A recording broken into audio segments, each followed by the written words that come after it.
स्वागत है आप सभी का दोस्तों फिर से एक बार बहुत ही जल्द आने वाली सीटीटी एग्जाम के लिए जो सबसे ज्यादा अंक देने वाला क्वेश्चन होता है, जो वन लाइनर होता है, खास तौर पे इसे हम इग्नोर कर देते हैं, लेकिन यही वो क्वेश्चन है जो हमें पूरी तरह से मार्क्स देने वाले होते हैं। तो ऐसे कौन से क्वेश्चंस है जो बार बार रिपीट होते रहते हैं, जो बहुत ही वेरी वेरी इंपॉर्टेंट है, उन क्वेश्चन के बारे में आज हम देखने वाले हैं। तो स्टार्ट करते हैं आज का ये सेशन इस पहले क्वेश्चन के साथ। तो देखते हैं पहला एक क्वेश्चन। बैरोमीटर जो होता है, बैरोमीटर बैरोमीटर का उपयोग किसके लिए किया जाता है, क्या मापने के लिए बैरोमीटर का उपयोग किया जाता है, यह क्वेश्चन पूछा गया है। तो इसे हम सॉल्व कर देते हैं। तो आप सभी को पता है कि वायुमंडल का दबाव मापने के लिए हम किस यूनिट का उपयोग करते हैं, तो उसके लिए हम बैरोमीटर का उपयोग करते हैं। ऑप्शन की तौर देखते हैं तो ऑप्शन नंबर सेकंड क्या कहता है कि वायुमंडलीय दबाव को मापने के लिए, ये आंसर हमारा सही है। तो बाकी के भी ऑप्शन को एक बार फिर से चेक कर लेते हैं, क्या कहते हैं बाकी के ऑप्शन। सबसे पहला जो ऑप्शन दिया गया है कि तापमान मापने के लिए किस चीज का हम उपयोग करते हैं। आप सभी को पता है जब हम तापमान काउंट करते हैं तो उस वक्त या तो फ़ारेनहाइट होता है या फिर अंश सेल्सियस होता है,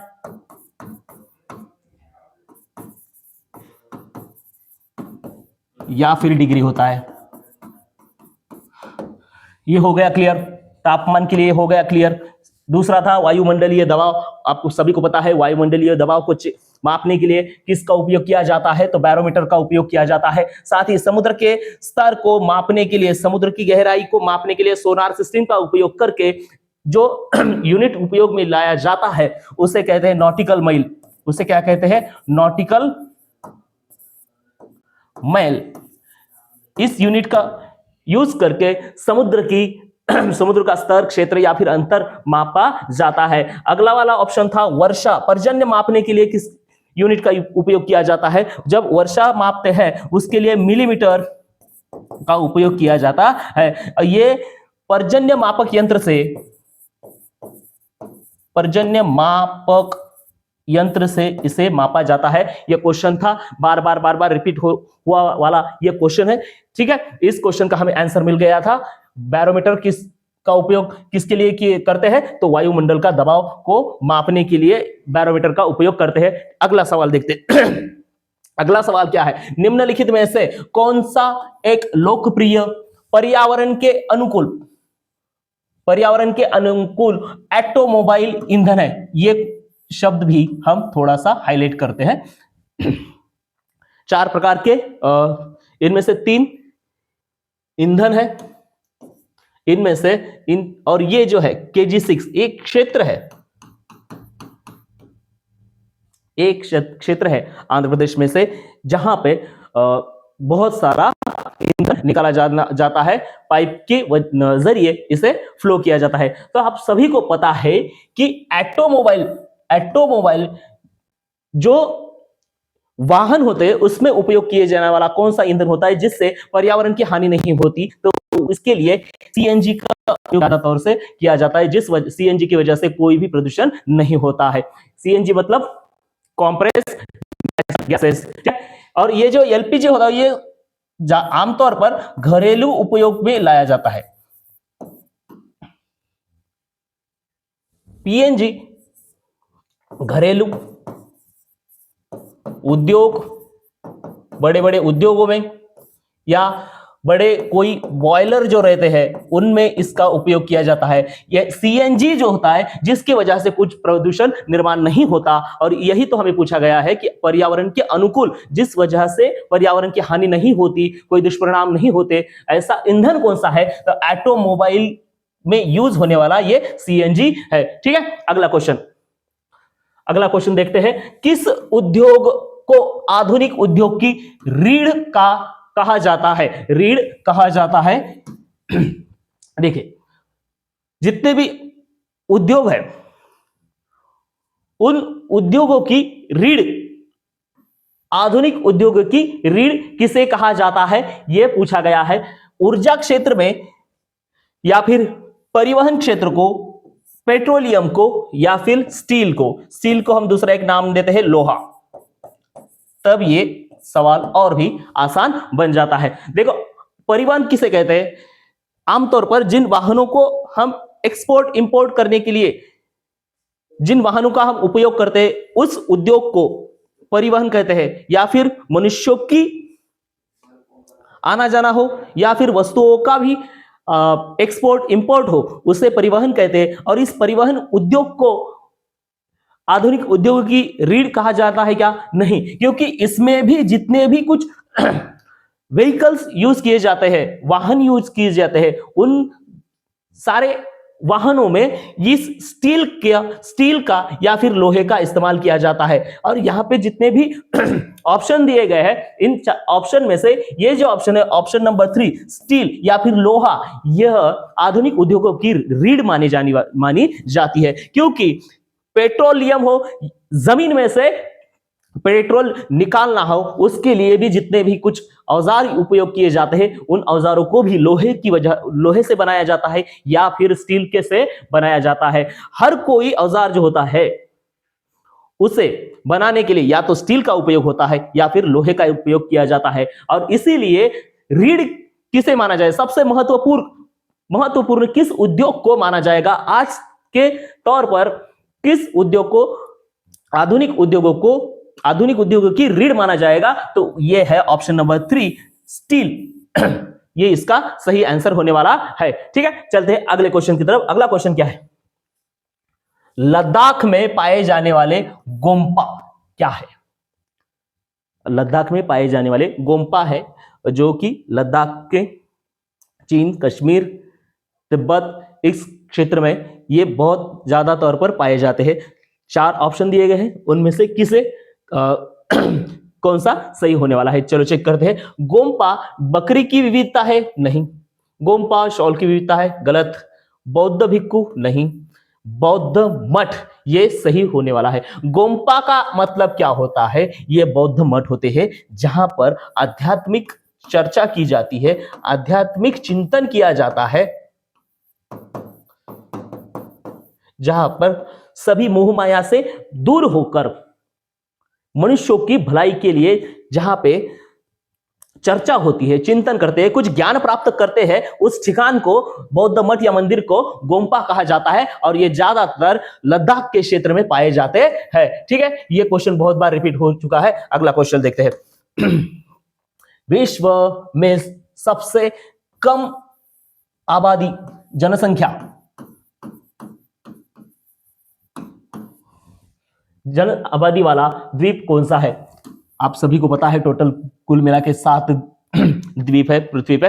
और इन 7 द्वीपों में से किस, जहां पर लोक वस्ती है, जनसंख्या है, उस पूरे जनसंख्या के आधार पर सबसे कम जनसंख्या कौन से द्वीप पे है?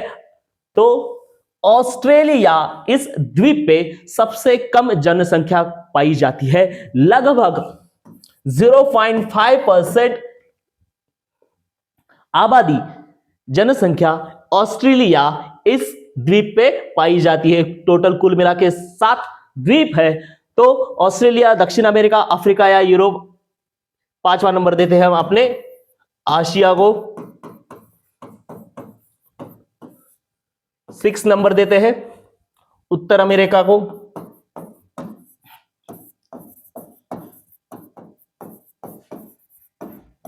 और 7वां नंबर देते हैं अंटार्कटिका को।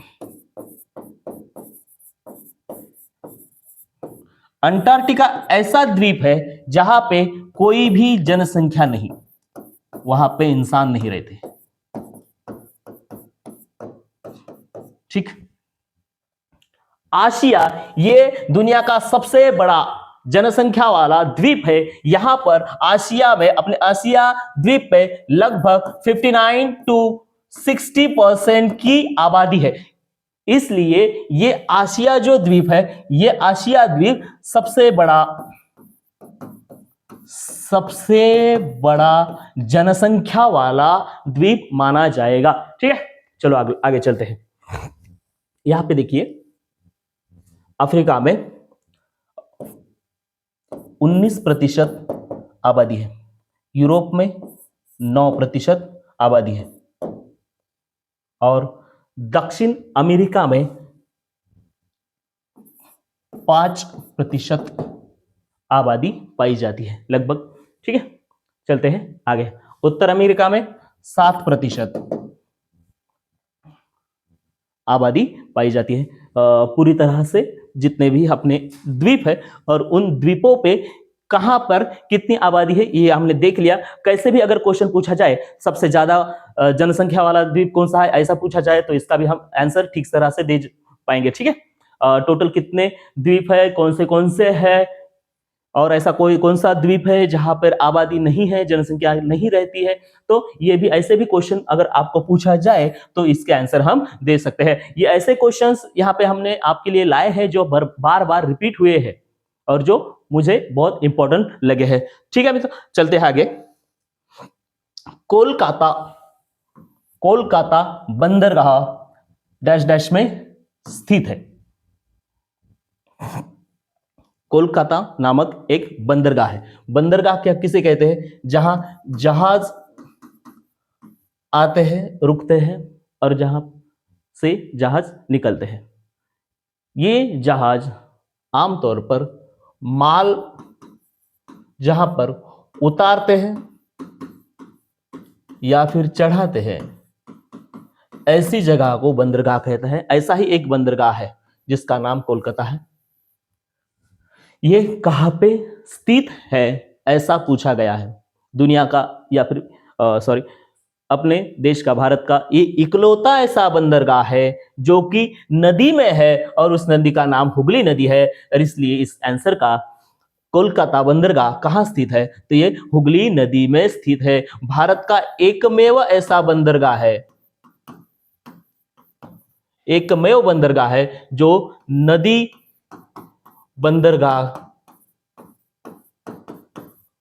से जाना जाता है। हुगली नदी और हल्दी नदी इनका संगम होता है और उस संगम के पास ये कोलकाता बंदरगाह पाया जाता है। ठीक है, अगला सवाल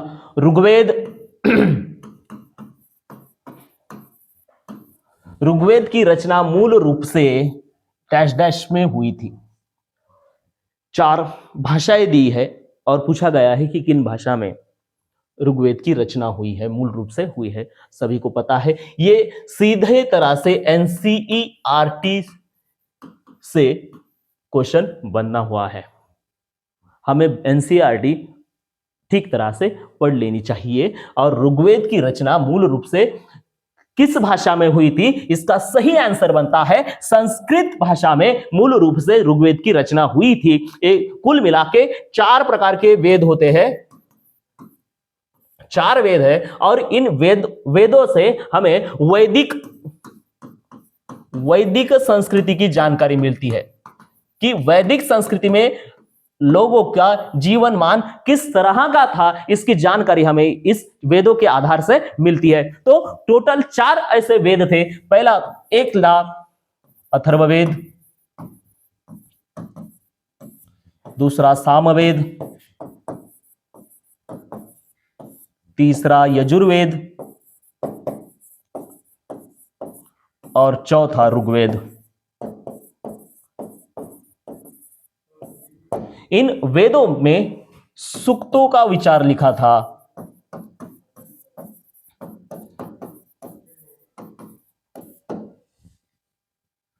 हमें पूछा गया था कि इन वेदों की रचना किस भाषा में की थी, संस्कृत में, ब्राह्मी में, शौरसेनी या फिर प्राकृत में। तो इसका सही आंसर था संस्कृत भाषा का उपयोग करके इन वेदों की रचना की गई थी। चलो अगला सवाल, आगे चलते हैं। दोस्तों, अगर ये सेशन आपको अच्छा लग रहा हो और आने वाली एग्जाम में, बहुत नजदीक आ चुकी एग्जाम सीटीटी की, इस एग्जाम को अगर हम पास करने में अगर इन सारे क्वेश्चन की अगर आपको मदद होती है और अब देखने में आपको अच्छा लगता है, आपको इस कुछ आसानी बनती है, तो कृपया इस चैनल को सब्सक्राइब कर दीजिए ताकि आने वाली बहुत सारी वीडियो आप तक जल्द से जल्द पहुंच जाएगी। चलो क्वेश्चन की तरफ चढ़ते हैं, बहुत हो गया।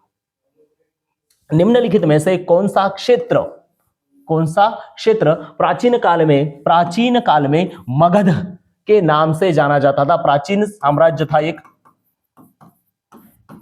ये मगध प्राचीन साम्राज्य था।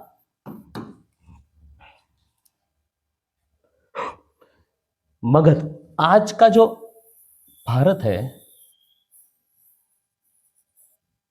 इस भारत में जो गंगा नदी बहती है, इस गंगा नदी के दक्षिण में मगध साम्राज्य था। मगध साम्राज्य था और इसकी राजधानी पाटलिपुत्र थी। हमें पूछा गया है कि किस इलाके में यह मगध साम्राज्य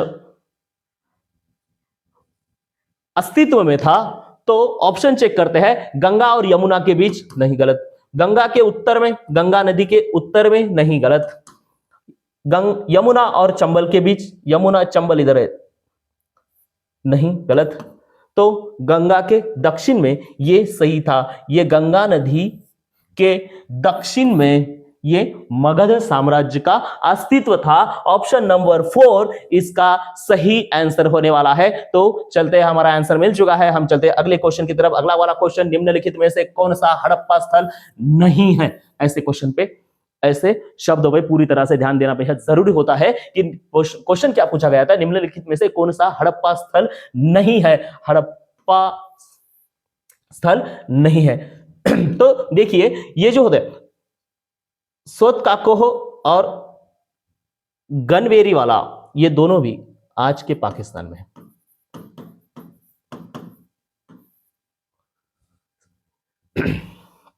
राखीगढ़ी गुजरात में था। ठीक उसी प्रकार राखीगढ़ी, धौलवीरा, हिसार, ये हड़प्पा संस्कृति के स्थल थे।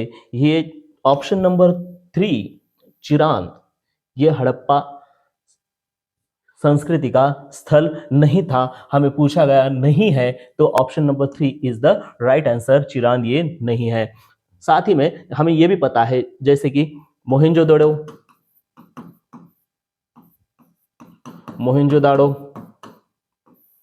हड़प्पा, या आज के पाकिस्तान में थे। चलो, हमारा क्वेश्चन का आंसर मिल चुका है। चलते हैं अगले क्वेश्चन की तरफ। अगला वाला क्वेश्चन, निम्न में से कौन सा मरुस्थल का उदाहरण है? 4 ऑप्शन दिए हैं, 4 में से कौन सा एक उदाहरण जिसे हम मरुस्थल कह सकते हैं? देखते हैं। सुंदरबन जो है, सुंदरबन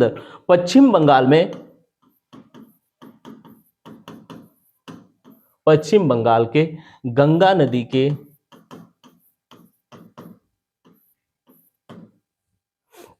गंगा, फिर आगे चल के ब्रह्मपुत्र नदी, इनका मिलाप होता है पद्मा नाम से, आगे चल के बंगाल के उपसागर को मिलती है। इन बंगाल के सागर को जब ये मिलती है, वहां पर जो दलदल निर्माण होता है, उस दलदल की एरिया को सुंदरबन कहते हैं। तो ये सुंदरबन अगर दलदल का एरिया है, तो ये मरुस्थल होगा क्या? नहीं होगा। और हमें पूछा है मरुस्थल का उदाहरण कौन सा है? ये मरुस्थल नहीं है। अपने अरब सागर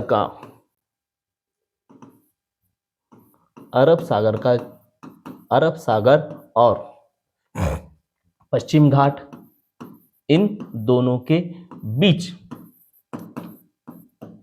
जो एरिया है उसे कोकन कहते हैं, जो कि अरब सागर से लगा हुआ है, जहां पर बहुत ज्यादा बारिश भी होती है, जहां पर ज्यादा बारिश भी होती है, वहां पर पौधे उगते हैं, बहुत घने जंगल है। जहां पर घने जंगल है, तो इसे भी मरुस्थल कहा नहीं जाएगा, यह भी गलत बनता है। पश्चिम घाट भारत के पश्चिमी दिशा में, भारत की पश्चिमी दिशा में जो पर्वत है उसे पश्चिम घाट कहा जाता है, या फिर सह्याद्री भी कहते हैं। तो वहां पर घने जंगल है, साथ ही बहुत ज्यादा बारिश होती है, इस वजह से इसे भी मरुस्थल नहीं कहते। तो आखिरी वाला बचता है लद्दाख। लद्दाख वो एरिया है जम्मू कश्मीर का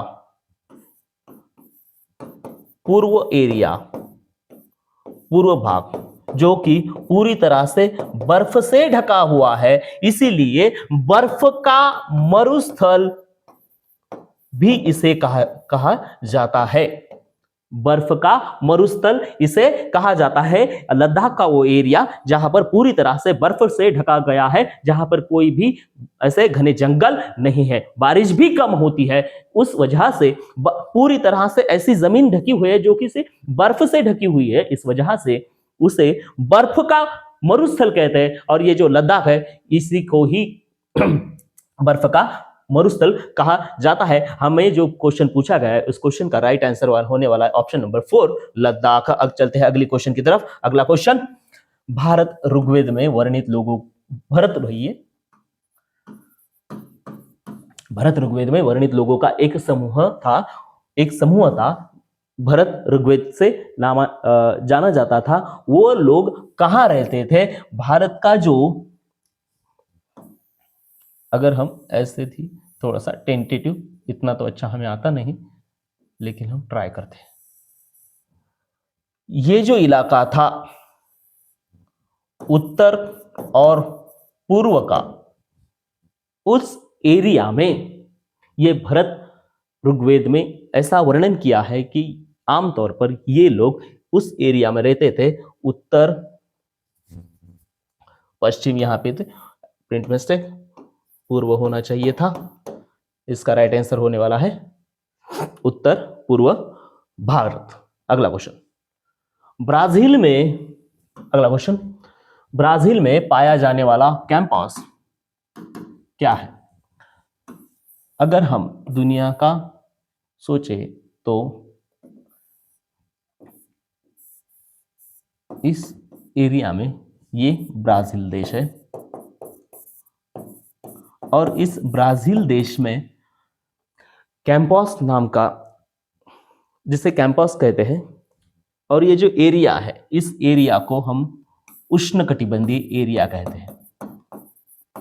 उष्णकटिबंधीय एरिया कहते हैं। और इस उष्णकटिबंधीय एरिया में ब्राजील है, और उस ब्राजील में घने घास के मैदान है, घास का मैदान है ब्राजील में। जो ब्राजील उष्णकटिबंधीय एरिया में आता है, उस एरिया में जो घास के मैदान है उसे कैंपस कहते हैं। इस वजह से ऑप्शन नंबर 1 हमारा राइट आंसर होने वाला है। चलो, ये समझ में आया होगा, तो चलते हैं अगले क्वेश्चन की तरफ। अगला वाला क्वेश्चन, अगला क्वेश्चन क्या है? दंतीदुर्ग नामक एक राजा, जिसने हिरण्यगर्भ नामक एक अनुष्ठान यज्ञ किया था, वह था, कौन था वो? दंतीदुर्ग, ये था राष्ट्रकूट प्रमुख, प्रतिहार प्रमुख नहीं, ये बाकी के ऐसे, ये डायरेक्टली हमें पता होना चाहिए, एनसीईआरटी से पूछा गया सीधा सवाल।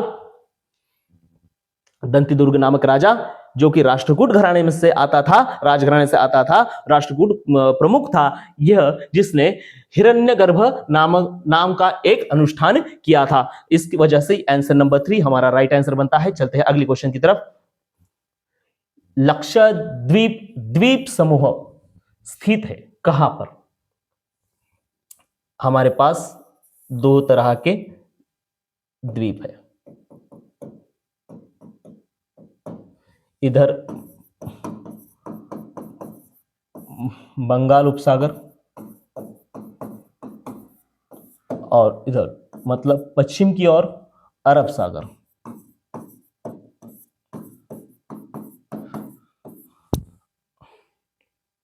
बंगाल सागर में पश्चिम की ओर ये लक्षद्वीप द्वीप समूह यहां पर है। कहां? कौन सा? लक्षद्वीप, बंगाल सागर में, सॉरी अरब सागर में। ऑप्शन नंबर 1 ये इसका राइट आंसर है। ये एक केंद्र शासित एरिया प्रदेश है, केंद्र शासित राज्य है, प्रदेश है। इसकी राजधानी करवत्ती है जो कि अरब सागर में है। बंगाल का उपसागर, यहां पर अंडमान निकोबार है, अंडमान निकोबार द्वीप समूह है। ये भी केंद्र शासित प्रदेश है। इसकी राजधानी, आप कमेंट करके बताना कि अंडमान निकोबार की राजधानी कौन सी है। चलो अगले क्वेश्चन की तरफ। क्वेश्चन खत्म हो जाए। अगर आप सभी को आने वाले एग्जाम के लिए ऐसे ही मोस्ट इंपॉर्टेंट रिपीट होने वाले बार बार पूछे जाए गए ऐसे कुछ सवाल जो कि एनसीईआरटी का उपयोग करके यूज करके पूछे गए हो, ऐसे ही जो वेरी वेरी इंपॉर्टेंट हो, जो हर बार रिपीट होते हो, ऐसे ही क्वेश्चन को अगर आप देखना चाहते हो, जानना चाहते हो तो, और अपने एग्जाम और आसान करना चाहते हो तो इसे सब्सक्राइब कीजिए, देखते रहिए। Thank you for watching. मिलते हैं अगले सेशन में। Thank you so much.